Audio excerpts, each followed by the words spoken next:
अस्सलाम वालेकुम students. Question number 24 से हम अपनी डिस्कशन स्टार्ट करते हैं।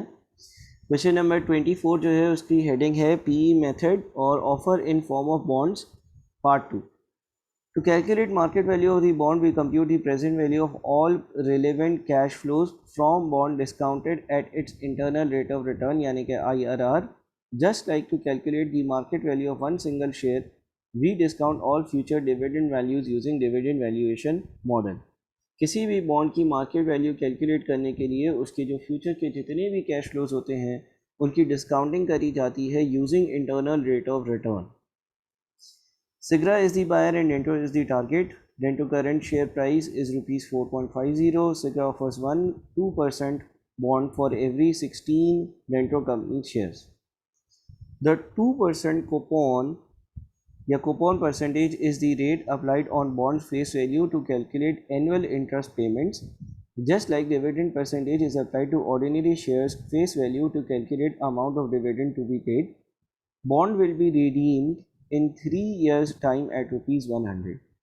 जो कूपन की आपकी परसेंटेज होती है वो बॉन्ड की नॉमिनल वैल्यू पर या फेस वैल्यू पर अप्लाई करी जाती है ताकि एनुअल इंटरेस्ट जो पे हो रहा है उसकी परसेंटेज कैलकुलेट करी जा सके। The internal rate of return relevant for the above bond is 4.5%. We use this rate to discount the bond cash flows to compute the market value of bond, just like we use cost of equity in dividend valuation model. Will the above offer be acceptable to Dento company shareholders? Calculate the percentage gain or loss per share if the above offer is accepted. Offer क्या है? Offer ये है कि Sigra company अपना 1-2% वाला bond देगी हर 16 dento companies के shares के अगेंस्ट। अब ये सवाल आपके पिछले लेक्चर में जो हमने क्वेश्चन 23 डिस्कस किया वही सवाल है, सिर्फ़ और सिर्फ जो फ़र्क है, देखिए सारी चीज़ें जो है ना वो एंड वाली यही होंगी, सिर्फ़ और सिर्फ डिफरेंस है कि यहाँ पर जो बॉन्ड था उसकी मार्केट वैल्यू 93.12 दी हुई थी। इस क्वेश्चन नंबर 24 में चीज़ें कॉम्प्लेक्स इस तरह से करी गई कि ये जो 2% वाला बॉन्ड है इसकी मार्केट वैल्यू नहीं दी हुई, तो हमें इसकी मार्केट वैल्यू को कैलकुलेट करना होगा सबसे पहले। अब मार्केट वैल्यू कैसे कैलकुलेट होगी? देखिए जो बॉन्ड है ना वो 3 इयर्स वाला बॉन्ड है, उसकी जो रिडेम्पशन होगी वो 3 साल बाद ₹100 पर होगी। 100 एज्यूमेबली उसकी पार वैल्यू होगी। 2% वाला बॉन्ड है तो इसका मतलब इसके जब हम कैश फ्लोस बनाएंगे तो इस बॉन्ड की जो वैल्यू है उसके लिए कुछ होगा इस तरह से कि 100 का 2%, 100 का 2%, 100 का 2%, 100 का 2% बनता है ₹2। तो यह नंबर 1 पर 2, यह नंबर 2 पर 2 और यह नंबर 3 जो है इस पर ₹2 का इंटरेस्ट और ₹100 जो रिडेम्पशन वैल्यू है यानी कि 102, ये कैश फ्लोज होंगे। ठीक है ना, ₹2 और ₹102 ये कैश फ्लोज होंगे। अच्छा, जब ये कैश फ्लोज होंगे तो फिर मैं इन कैश फ्लोज को डिस्काउंट करूँगा using internal rate of return, इस बॉन्ड का जो IRR है यानी कि 4.55%, ताकि इस बॉन्ड की जो मार्केट वैल्यू है वो आ सके। डिस्काउंट फैक्टर कैसे कैलकुलेट करते हैं? 1 डिवाइडेड बाई 1 प्लस 4.55% पावर 1। तो देखते हैं 1 डिवाइडेड बाई 4.1 प्लस 4.55% पावर 1 कितना आता है? ये आ रहा है आपके पास 0.956, 0.956। फिर अगला होगा 1 divided by 1 plus 4.55% power 2, 1 divided by 1.0455 power 2, ये आ रहा है आपके पास 0.9148, 0.9148। अच्छा, फिर आपके पास होगा 1 divided by 1 plus 4.55% power 3, 1 divided by 1 plus 1.0445 power 3, ये आ रहा है आपके पास 0.875। ठीक है जी। अब प्रेजेंट वैल्यूज़ निकालने के लिए 2 मल्टीप्लाइड बाई 0.956 यानी कि 1.912,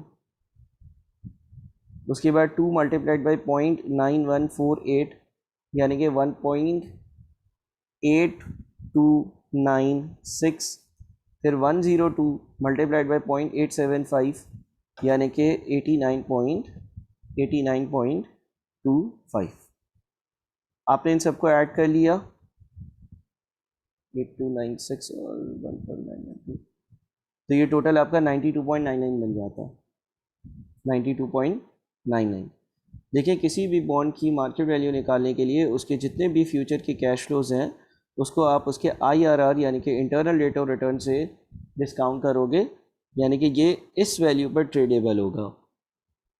ईयर 0 पर अगर कोई ख़रीदेगा इस बॉन्ड को तो 92.99 पे कर रहा होगा। ठीक है ना, बॉन्ड्स के चैप्टर में भी ये डिस्कस करा होगा। तो यही वैल्यू ऊपर आ रही थी, यहाँ पर तो सर 93.12 आ रही थी, वो थोड़ा बहुत राउंडिंग ऑफ की वजह से चेंज आ सकता है। अब हो क्या रहा है सवाल में, सवाल में हो ये रहा है कि कंपनी को ये कहा जा रहा है आप अपने 16 शेयर्स दे दो, एक शेयर्स की वैल्यू जो है वो 4.5 है, तो 16 शेयर्स की टोटल वैल्यू जो है वो 72 बनती है, और हमसे जो है वो 92.99 वाला एक बॉन्ड ले लो। तो क्या ये ऑफ़र एक्सेप्टेबल होगी? यस, इन लोगों के लिए ऑफ़र एक्सेप्टेबल होगी क्योंकि इनको जो मिल रहा है वो ज़्यादा मिल रहा है। अच्छा जी, और परसेंटेज गेन अगर कैलकुलेट करते हैं तो अगेन गेन कितना है 92.99 माइनस 72, यानी कि गेन आ रहा है 20.99 का ऑन 72, तो ये बन जाता है आपका 29.15% तकरीबन। ठीक है जनाब, तो ये हमारा क्वेश्चन 24 हो गया। 25 पर आते हैं। 25 में कैलकुलेटिंग दी IRR। 25 में आपको ये सिखाया जा रहा है कि किसी भी चीज़ का IRR कैसे कैलकुलेट करते हैं। ये नेट प्रेजेंट वैल्यू वाले चैप्टर्स में भी है, इन्वेस्टमेंट अप्रेजल में। Question reference book from book Sigra and intro. अच्छा, the question does not provide any IRR, however it has given us all relevant cash flows of an existing bond with the same term in years etc. Calculate the IRR from the current bond information and use it for future computations. देखिए ये जो आपका Sigra and intro वाला एक पास paper का question है जो आगे आएगा, जो आपने ट्राई करना होगा, उसके बारे में लिखा हुआ है the question does not provide any IRR। इस क्वेश्चन में किसी भी किस्म का इंटरनल रेट ऑफ रिटर्न या IRR प्रोवाइडेड नहीं था। ठीक है। अच्छा, बॉन्ड के कैश फ्लोज को डिस्काउंट करने के लिए IRR या इंटरनल रेट ऑफ रिटर्न का होना ज़रूरी है। हाउएवर, लेकिन it has given us all relevant cash flows of an existing bond, लेकिन इसने कोई एक एग्जिस्टिंग बॉन्ड था जो कंपनी ने अभी करंटली इशू किया हुआ था, उसके सारे कैश फ्लोज दिए हुए थे with the same term in years, और उसकी जो टर्म्स थी ना, नंबर ऑफ ईयर्स में मेच्योरिटी डेट्स वो भी सेम थी। जो बॉन्ड हम अभी इशू करने लगे उससे सेम थी। एक पहले से इशू हुआ हुआ बॉन्ड था, वो भी उन्हीं टर्म्स पे इशू हुआ हुआ था जो अभी हम इशू कर रहे हैं, जैसा बॉन्ड या करेंगे वैसा। Calculate the IRR from the current bond information and use it for future computation. तो आप क्या करोगे, जो करंट बॉन्ड है उसका IRR कैलकुलेट करोगे और आप उसी IRR को नए बॉन्ड की वैल्यूएशन के लिए भी यूज़ करोगे। एज्यूमिंग के टर्म्स वगैरह सेम है तो कंपनी ने हर बॉन्ड जो है वो same internal rate of return पर इशू किया होगा, ये एक अजम्पशन ली जाती है। ज़रा इसको बेहतर समझते हैं। अच्छा, फिर लिखा हुआ है IRS is discount percentage eight which net present value 0। ये तो आप समझते हैं इन्वेस्टमेंट अप्रेजल के चैप्टर से। Sigra company has an issued 6% coupon bond which is redeemable in 3 years time at par value of ₹100। The current market value of this bond is ₹104. Calculate the IRR of the above bond.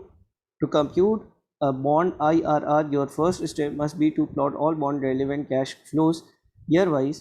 Use the formula A% plus NPVA divided by NPVA minus NPVB multiplied by B minus A%. देखिए ये जो bond already issue हुआ है ना, इसके सारे relevant cash flows मुझे पता है, और इसके सारे रेलेवेंट कैश फ्लोज अगर IRR निकालना है तो पहले आप उसको ड्राफ्ट करेंगे ईयर 0, 1, 2, 3। और कैश फ्लोज क्या है भाई, जो आपके कैश फ्लोज हैं वो ये हैं कि ये बॉन्ड जो है इसकी मार्केट वैल्यू 104 है, विच मीन्स कि अभी अगर लेट से कोई बंदा कंपनी में इन्वेस्ट करेगा तो उस बंदे की जेब से आज 104 रुपये जाएंगे और कंपनी की जेब में पहुंच जाएंगे, है ना। अगर इस बॉन्ड की मार्केट वैल्यू 104 है तो इसका मतलब ये हुआ कि 104 रुपये जो है वो इस बॉन्ड होल्डर का कैश आउटफ्लो होगा ईयर 0 पर, क्योंकि कंपनी को ये 104 का उधार देगा। फिर इस पे कूपन रेट है 6%। कूपन रेट हमेशा पार वैल्यू पर अप्लाई होता है ताकि एनुअल इंटरेस्ट पता चले, और टर्म कितनी है, 3 साल है। 3 साल बाद रिडेम्पशन पार पर हो रही है। तो इसका मतलब पहले साल जो इंटरेस्ट होगा वो 100 का 6% यानी कि 6 रुपये होगा। अगले साल जो इंटरेस्ट होगा वो अगेन 100 का 6% यानी कि 6 रुपये होगा। अगले साल इंटरेस्ट 100 का 6% यानी कि 6 रुपये होगा, और इसकी 100 रुपये पे रिडेम्पशन होगी यानी कि 106 रुपये। अब ये आपने बना लिया रेलेवेंट कैश फ्लोज। अब आपने कैलकुलेट करना है इस बॉन्ड का IRR। अच्छा, आप IRR कैसे कैलकुलेट करो, देखें, आप एक अंदाज़ा लगाओ कि यार हो क्या रहा है कि आपने 104 इन्वेस्ट करे, यानी कि आपने 104 रुपये इन्वेस्ट करे। आपको पहले साल 6 रुपये मिल रहे हैं, दूसरे साल भी 6 रुपये मिल रहे हैं, तीसरे साल जो है ना वो 6 रुपये का इंटरेस्ट मिल रहा है और 100 रुपये आपको अपने मिल रहा है। तो 6 डिवाइडेड बाई 104, 6 डिवाइडेड बाई 104 लगभग आप ये कह सकते हो ना कि मुझे जो है वो एनुअली 6 रुपये मिल रहा है 104 रुपये की इन्वेस्टमेंट पर। तो ये कोई 5-6% के बीच की कहानी आती है। अगर आप इसको देखते हो ना तो ये तकरीबन 5.76% बन रहा। अच्छा, लेकिन एंड में मुझे 104 मेरे अपने वापस नहीं मिल रहे, यानी कि 4 रुपये कम मिल रहे हैं। तो जब 4 रुपये मुझे कम मिल रहे हैं तो इसका मतलब ये हो गया कि ये मुझे एनुअल रिटर्न 5.76% नहीं मिल रहा है, उससे भी कम मिल रहा है। IRR क्या होता है, आप एनुअल बेसिस पर कितना कमाओगे वो। तो आप क्या कर सकते हो, आप ये कर सकते हो कि लेट से आप एक जो है ना वो 4-5-6% के आसपास का डिस्काउंट फैक्टर यूज़ कर लो।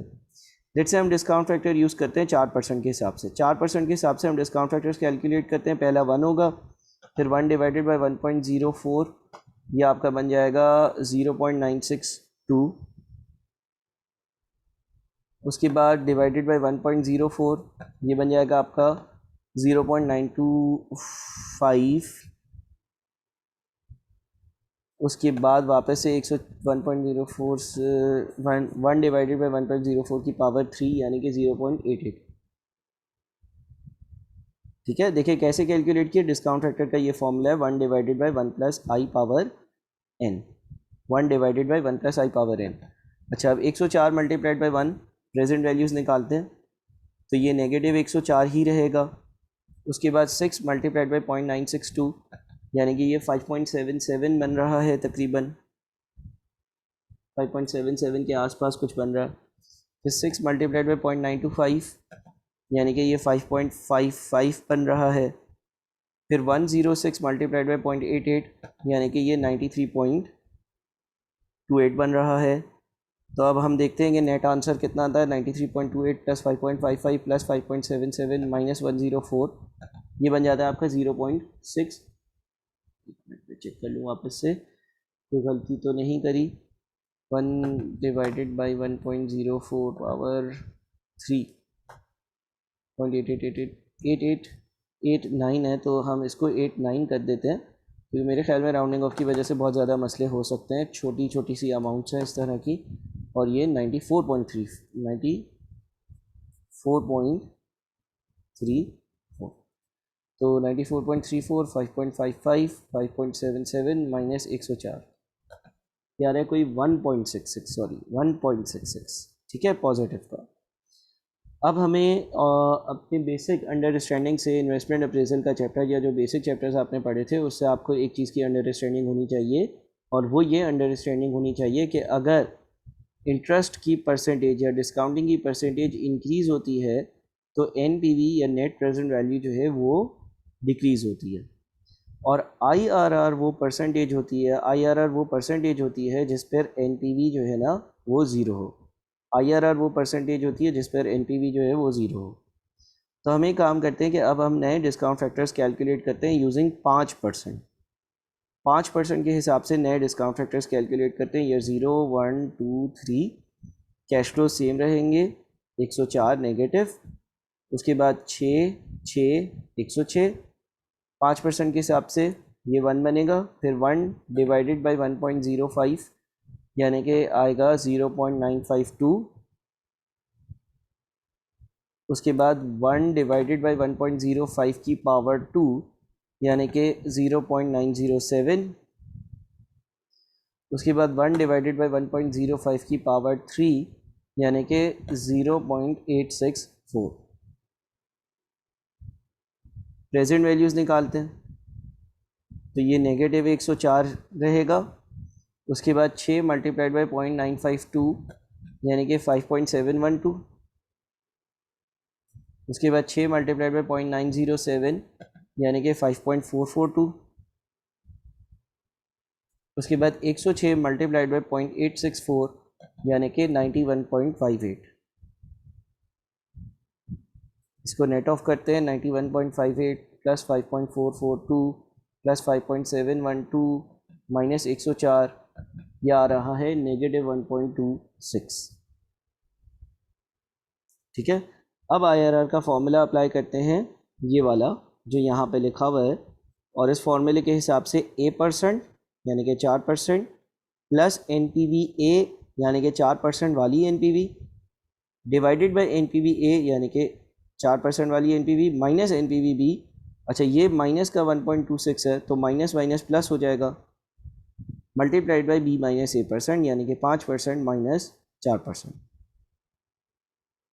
तो अब आंसर क्या आता है 1.66 डिवाइडेड बाई 1.66 प्लस 1.26 और इसको मल्टीप्लाई कर दिया 1 से, प्लस कर दिया इसमें 4, तो ये 4.56 तकरीबन 4.56% के आसपास आंसर आ रहा है। ये इस बॉन्ड का IRR होगा। क्वेश्चन 26 में है reference question is winter 2016 case when you have to compute the earnings of the merged entity to calculate the market value. अच्छा जी, ये आपके पास डिटेल्स दी हुई हैं, ठीक है ना।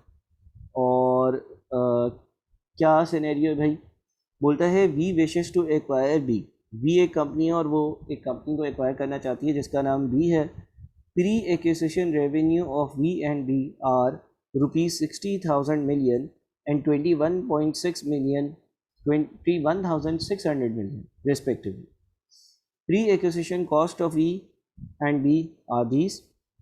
Overall revenue of the merged entity will be is equals to existing revenue of V plus existing revenue of B plus 10% multiplied by existing revenue of B plus existing revenue of B. Overall cost of the merged entity will be existing cost of V plus existing cost of B plus 3% multiplied by existing cost of V plus existing cost of B. Tax rate is 30%. PE ratio of new company 8. Calculate the earnings of the new company. नई company की earnings क्या होंगी।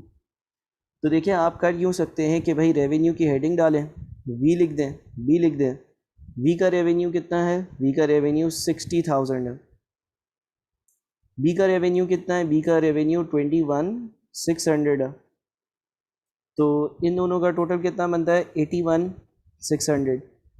अब देखिए, उससे ये बोला कि नई कंपनी का जो रेवेन्यू होगा वो इसका रेवेन्यू, वी का रेवेन्यू, ठीक है ना, प्लस बी का रेवेन्यू प्लस इन दोनों के रेवेन्यू के एडिशन का 10%।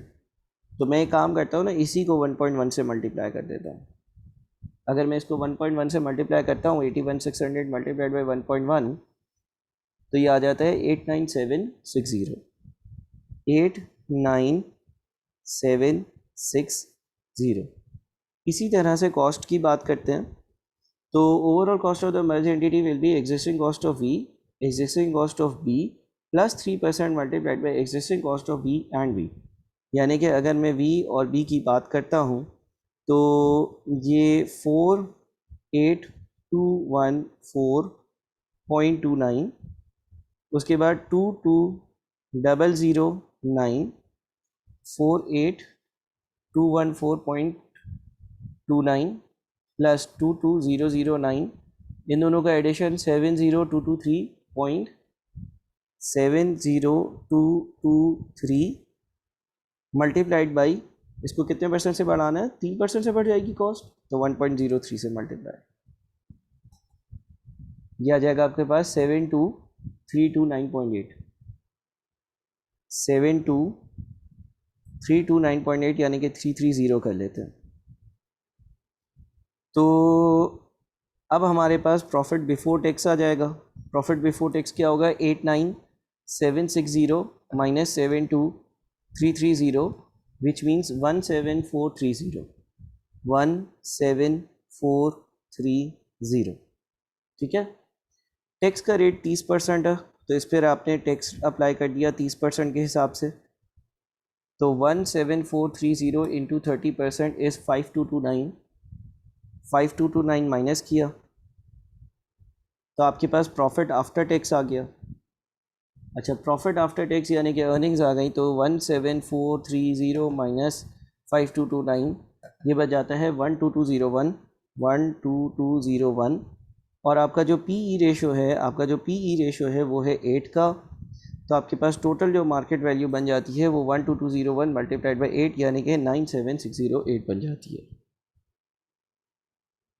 ठीक है जनाब, तो ये आपका एक और क्वेश्चन सॉल्व हो गया, इसको अच्छे से चेक कर लें। इंशाल्लाह अगले लेक्चर में मज़ीद क्वेश्चंस डिस्कस करते हैं। Thank you.